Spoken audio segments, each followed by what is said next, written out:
a dramatic, cinematic story about how President Ibrahim Traoré of Burkina Faso uncovers a secret plot by corrupt military and police officers to assassinate him in his sleep. He prepares in silence, lays a trap, and finally sends the conspirators away on a ship into the Atlantic Ocean, from which they never return. The story explores themes of loyalty, betrayal, African sovereignty, and justice without mercy. The air smelled different in the western garrison. Private Sanou noticed it before anyone else, an uneasiness that lingered like smoke after a fire. Officers whispered more than usual. Men who once stood at attention now huddled in corners. Something was coming. In Ouagadougou, President Ibrahim Traoré sat in his study late at night, staring at a wall of reports. He didn't need papers to confirm what his gut already knew. They were plotting.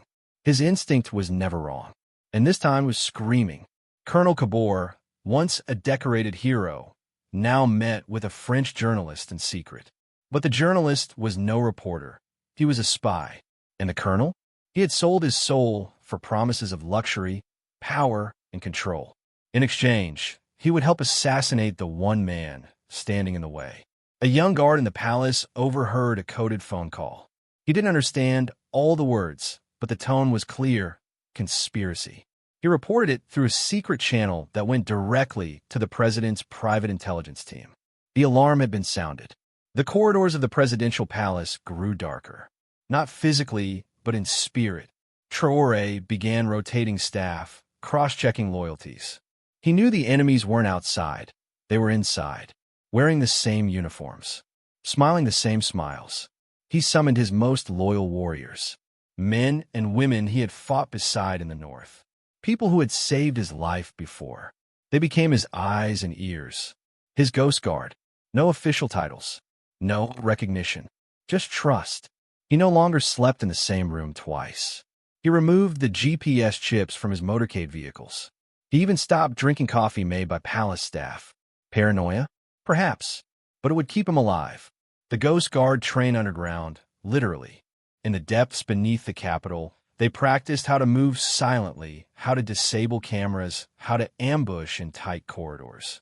Whatever the traitors had planned, Traoré would be 10 steps ahead. No one knew where he slept, not even his closest advisors. Some nights it was the guest wing, other nights the barracks, sometimes in a hidden bunker beneath the palace garden. "Let them look for my bed," he once said. "By the time they find it, they'll be in chains." Microphones were planted, cameras hidden behind mirrors. His own generals were monitored without their knowledge. The betrayal was no longer theory. It was being recorded. Names, dates, bank transfers, routes. At a private party, Colonel Kabore toasted the president's health while finalizing plans to kill him. The irony was not lost on Traoré, who already had the colonel's voice on tape, discussing which window to enter through on the night of the attack. Western advisors had been quiet, too quiet. Intelligence reports showed unusual diplomatic activity. Foreign powers had begun placing bets, making calls, and moving money. They were sure Traoré would be gone by week's end. The colonel, a chief of police, and 2 special forces captains mapped the palace on a digital tablet. Entry points, guard shifts, power lines. Kill the president in his sleep. Silence the guard. Take control by morning. It sounded easy. It always does, until it isn't. A stolen copy of the palace blueprint was found in a police locker.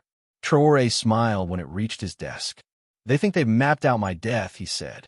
"But they've only mapped their disappearance.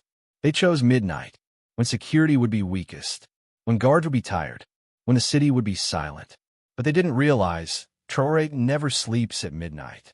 That's when he sharpens his sword."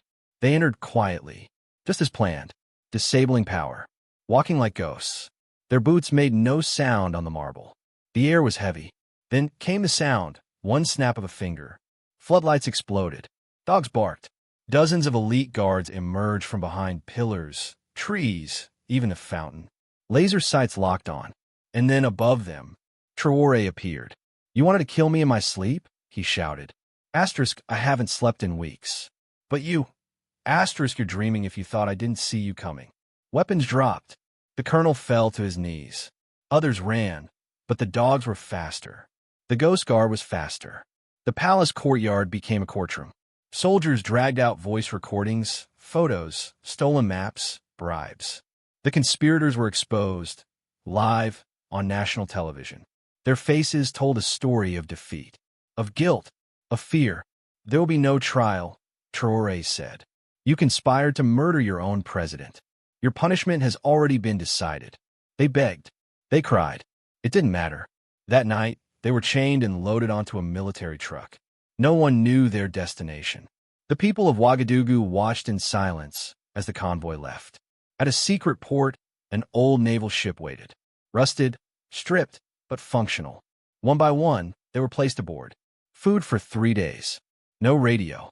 No engine crew. Only water ahead. They drifted into the Atlantic. And then, nothing. No calls. No bodies.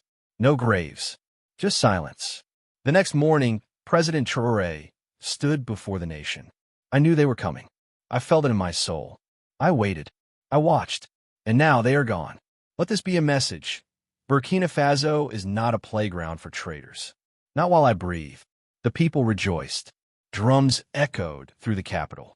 The man who stayed awake while they plotted his death was now more powerful than ever. He did not lose sleep that night. He never does. And on the 7th night, after the traitors vanished into the sea, the skies above Burkina Faso broke open. It did not rain, it wept. Thunder crashed like ancestral drums calling the dead to attention. Lightning tore across the heavens like jagged scars, reminders of wounds this land had endured for generations.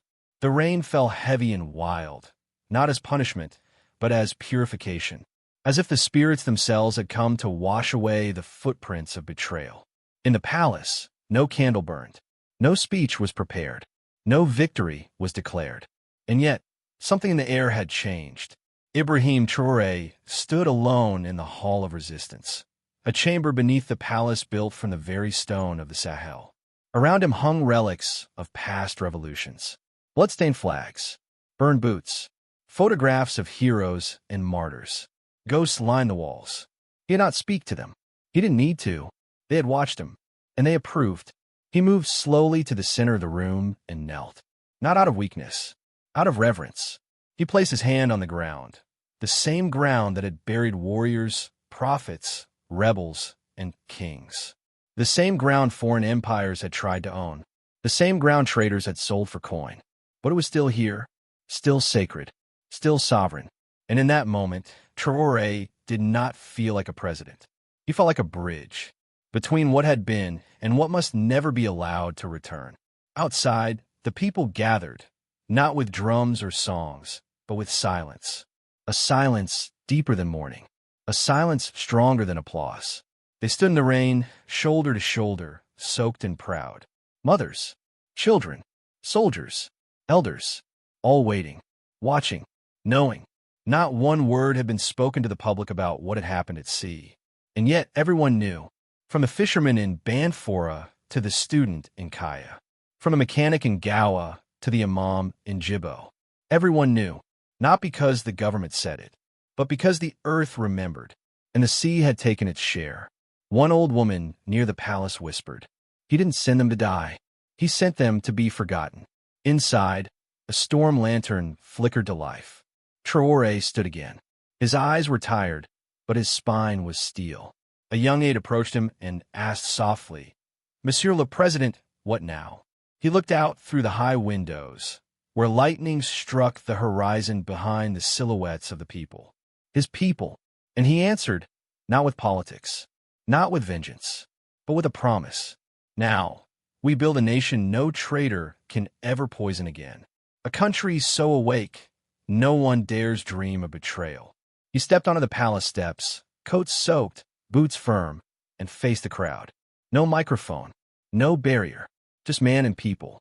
He raised his hand, not to wave, but to swear. And in a voice louder than thunder, yet clearer than silence, he spoke. "I will not be your king. I will not be your God.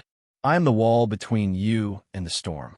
And as long as I breathe, the storm does not pass." The crowd, soaked to the bone, did not cheer. They placed hands on hearts. They bowed their heads. They understood.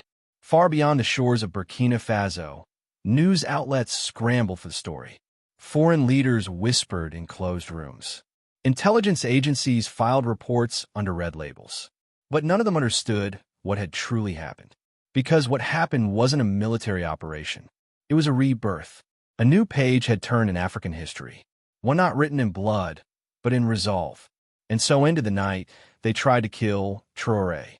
And so began the legend of the man who does not sleep, because his entire nation dreams through him.